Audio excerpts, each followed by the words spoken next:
Hello guys, welcome to Learning Japanese with Marcelo, Mr. Piggy. On this video, I'm going to be introducing you guys to the verb odoroku. Odoroku, okay?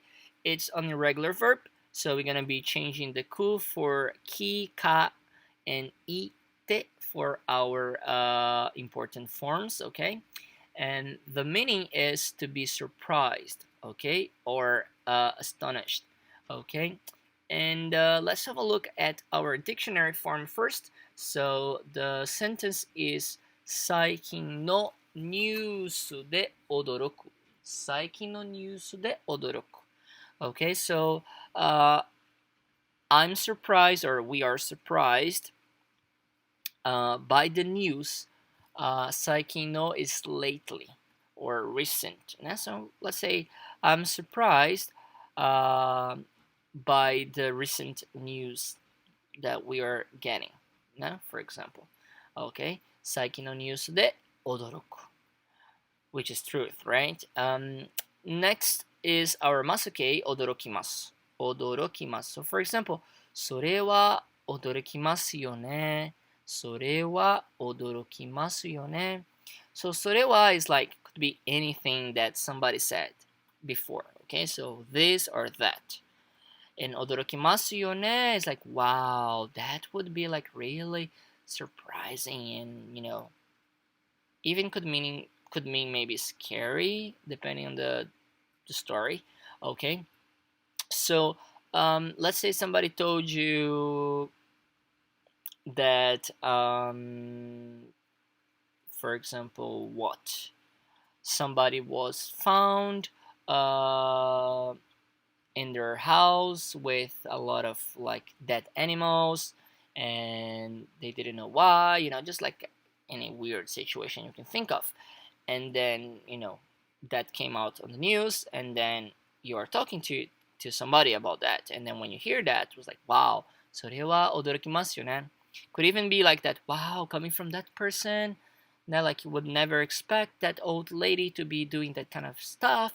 So それは驚きますよね。ね。そんな穏やかな方からね。Like this like grandma ね。Who could think that she could do that? That kind of situation. Okay? So それは is the story that you're saying, wow, like that's really surprising. Unexpected, I would say. The negative form is 驚かない. Okay? So く becomes か. 驚かない. And the sentence I have here is そんなことで驚かないでください。そんなことで驚かないでください。It could even be a little bit like imperative, like そんなことで驚かないでください。A little bit like, fighting. Meaning, please don't be surprised by something like that. ね、そんなことで。So let's say you say something and somebody's making a drama out of it, and you're like, please, come on, don't make a big deal out of it. It's like, dude, like we're adults. So that kind of meaning can be in here, like そんなことで驚かないでください.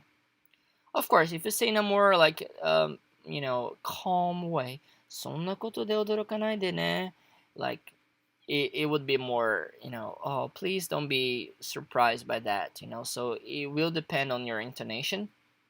But I would say I've heard more like in the like, wow, please, like just keep it together, it's not a big deal kind of meaning.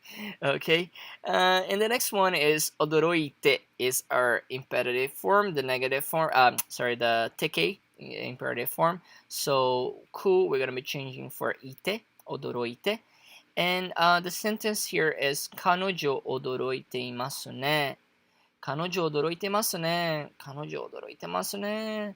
So she is surprised. Or it could even be she's scared a little bit, depending on the situation. But basically, something happened to her, or, something happened and she heard the news, or, according to what happened to her or to somebody that she knows, she is in that, state that she can talk, or she is, like reacting in a way that's very, you know, um, unusual, let's say. So this is the situation that you could say 彼女驚いてますね。かわいそうですね。Like, wow, poor girl. Okay, that kind of situation, guys. So this was the verb odoroku. On the next video, I'm gonna be introducing the verb bikkuri suru, which is basically the same meaning. Although I do think that we use more bikkuri suru than odoroku for some reason. Okay, so please check it out, and I hope to see you there. So それではまた次のビデオまで。バイバイ。